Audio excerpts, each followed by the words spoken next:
The Scottish Community Alliance are a coalition of 29 different community-based national networks and intermediaries that operate across Scotland, who have a huge, amazing wealth of specialisms and expertise, who provide an ecosystem of support across the community sector in Scotland, to a vast membership of locally based organisations and groups who are actioning and leading on community wealth building on a daily basis. That network of intermediaries provides a support system for the myriad of amazing community action and activity that's happening right across Scotland, from community tourism to development trusts to locally owned journalism.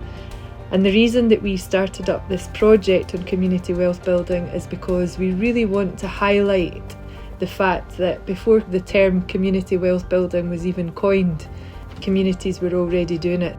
In Glenfarg, when the village bus service stopped, local people, supported by the Community Transport Association, built their own. Glenfarg is a village of about 800 folks. Probably about 6 years ago we started to run aground with our bus service. The bus service was pulled back from a regular bus service to a twice-a-day bus service, and eventually that was withdrawn as well. I think it felt like there had been years of and even decades of decline, and there was the thought that it was inevitable that services would withdraw.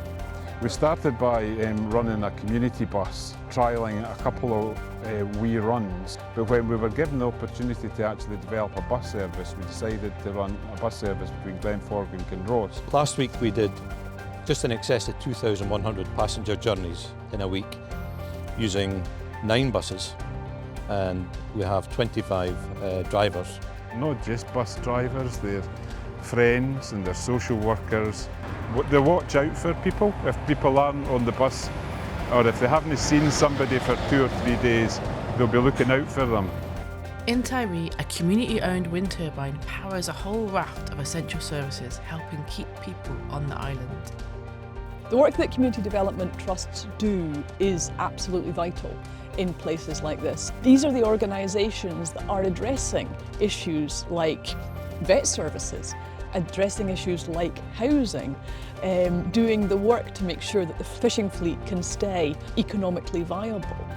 Several years ago, the private operators of the only fuel pumps in the island approached the trust and said that they were planning on retiring.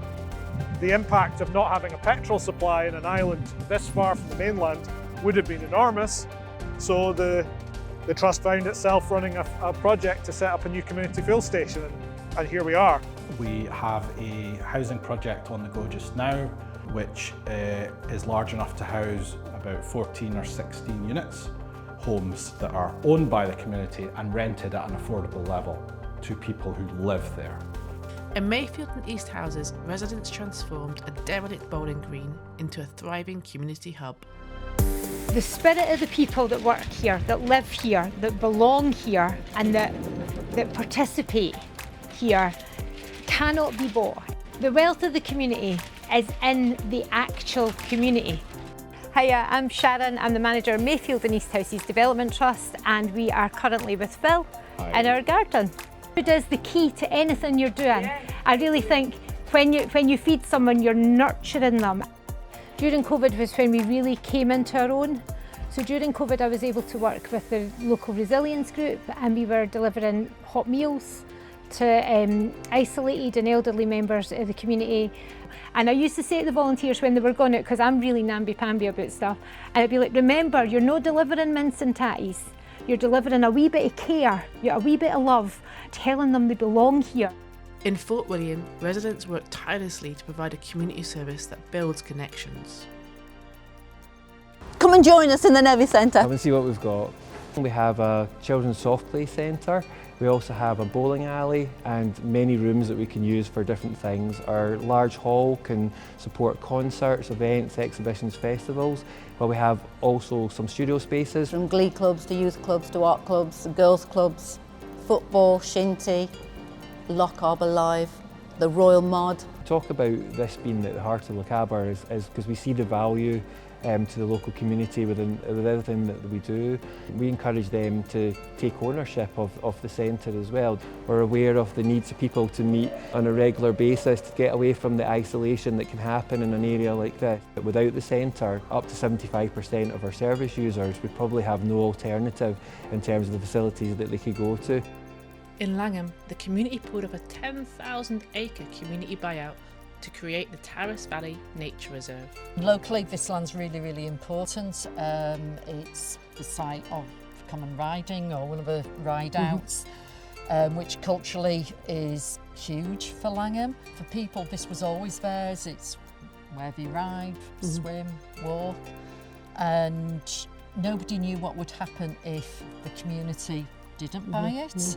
Until 2021, 2022, this land was owned by Buccleuch Estates. Probably one of the largest landowners in Scotland decided they were going to sell the land. The community, particularly in the form of the Langham Initiative, proposed that they would try and buy the land and managed to succeed by 2021 to buy the first half. It was going to be good for nature, it was going to be good for climate, but more importantly, it was going to be good for people. In Glasgow, a community newsroom equips people with the tools to take charge of their own narrative. Greater Govan Hill is a community magazine that I set up 5 years ago. And I set it up to challenge some of the negative stereotypes that exist about this area, often written by people who live outside the area and fueled by things like racism, xenophobia and political motivations. Govan Hill is this amazing place that's one of the most diverse places in all of Scotland, but it has got its disadvantages like any other neighbourhood too. And the idea for the magazine was to take a solutions-focused approach to covering some of those issues, but more importantly, to be a platform for voices you don't typically hear in the media, to equip people with the tools to tell their own stories, and ultimately to bring people together. In every issue, we might have kind of 20, 30, 40, 50 people from around the community getting involved in different ways. To do that, we do a lot of community reporter training.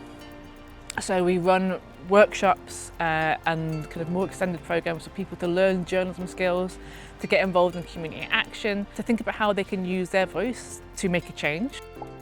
Across Scotland, communities are already building community wealth, but they need better support. What we see in terms of a gap in the policy landscape and in practice is how community wealth building is meaningfully resourced for communities, and that communities are seen as equal partners around decision-making tables. If people are willing to listen and understand where we are, what we're trying to do and the importance of a place like this, then it'll go a long way. For me, community wealth building is all about local ownership. And when you do it by, for, and with the community, you create something which has a positive effect locally. If we weren't here, the money wouldn't be coming into the village. It's actually about putting power in the hands of the community. We need to be shown the level of trust that we show and the people that we serve.